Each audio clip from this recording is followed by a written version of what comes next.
าส่งลายพายรักฝากให้เธอกดจากเบอร์เงาผู้สาวบ่อ่านพิมพ์ข้อความบอกเหตุผลบนทางผ่านกับเหตุการณ์สะดุดช้ำคำว่าเราเริ่มจากเขาผู้นั้นผ่านเข้ามาอ่านแววตาหวานเหมือนมนต์เป่าลุ้นให้เธอบ่เล่นด้วยก็สวยคือเก่าเธอให้เขาเพิ่มเป็นเพื่อนเหมือนเป็นใจเขาขอลายอ้ายก็เลยขอลารู้ดีว่าวันหน้าต้องเจออะไร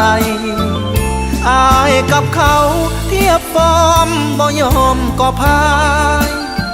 มวยแพ้ทางห่างฉันสู้กันบ่ได้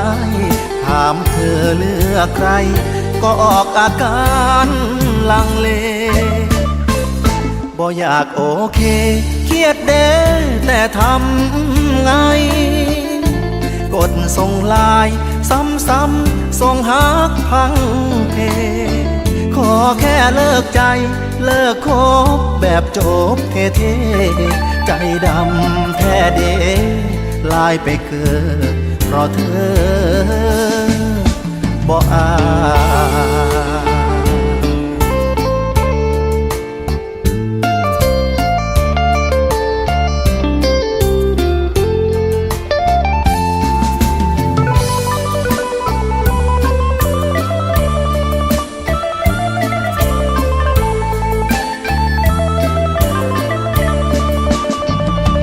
เขาขอลายอ้ายก็เลยขอ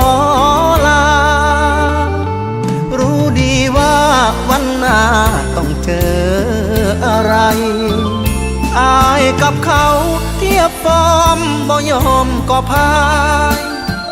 มวยแพ้ทางห่างฉันสู้กันบ่ได้ถามเธอเลือกใครก็ออกอาการลังเลบ่อยากโอเคเครียดเด้แต่ทำไงกดส่งไลน์ซ้ำๆส่งฮักพังเพขอแค่เลิกใจเลิกคบแบบจบเท่ๆใจดำแท้เดลายไปเกิดเพราะเธอบ่อา